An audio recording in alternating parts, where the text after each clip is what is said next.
السلام علیکم۔ دیکھیں جی، میں دنیا کا وہ بد نصیب شوہر ہوں کہ جو شاید کسی معافی کا مستحق نہیں ہوں، لیکن پھر بھی میں آپ سب لوگوں کے سامنے اپنی وائف سے گڑ گڑا کے التجا کر کے معافی مانگنا چاہ رہا ہوں، آپ لوگوں کو گواہ بنا کے۔ 5 سال ہو گئے ہماری شادی کو، اور کبھی زندگی میں کسی عورت کو آنکھ اٹھا کے نہیں دیکھا، لیکن کل رات کو سپنے میں کوئی اچانک سے انون عورت آ گئی، مجھے اس کا عکس بھی نہیں یاد، لیکن میں نے اپنی وائف سے ذکر کیا۔ میری وائف اس بات سے بڑی ہرٹ ہوئی ہوئی ہے، لیکن لائلٹی از لائلٹی، اس عورت کو خواب میں بھی نہیں آنا چاہیے تھا، کسی انون عورت کو۔ تو میں بیگم جی آپ سے اس بات کی معافی مانگتا ہوں۔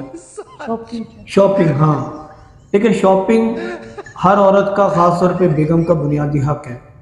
مہینے میں صرف 4 ویک تو ہوتے ہیں، اور ہر ویک میں صرف 7 دن ہوتے ہیں۔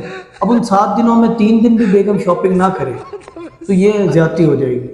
تو میرے باس جو ہیں انہوں نے 1 دن کی سیلری لیٹ کر دی، اور میں اس وجہ سے 1 دن کی شاپنگ کے پیسے ان کو نہیں دے سکا، اور میں باس سے نہیں لڑ سکا اس بات پہ۔ میں بیگم جی اس بات کی آپ سے بہت معافی مانگتا ہوں، میں بہت شرمندہ ہوں۔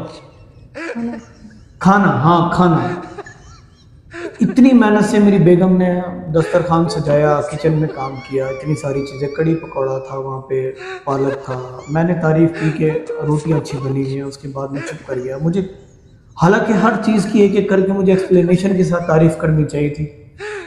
بیگم جی مجھے اس بات کے لیے معاف کر دیں، میں آپ سے شرمندہ ہوں۔ میری تعریف ہاں، یہ وہ چیز ہے، یہ وہ گناہ ہے کہ اگر میری بیگم مجھے معاف کر دے، میرے اوپر بہت بڑا احسان ہوگا، کیونکہ شاید اس کی تلافی کہیں بھی نہیں ہے۔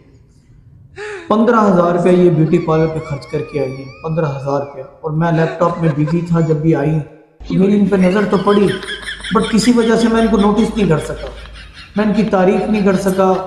یہ میری زندگی کی بہت بڑی غلطی ہے بیگم جی، اگر آپ یہ مجھے معاف کر دیں، بہت بڑی غلطی ہے، میں آئندہ کبھی بھی اس طرح کی جسارت نہیں کروں گا۔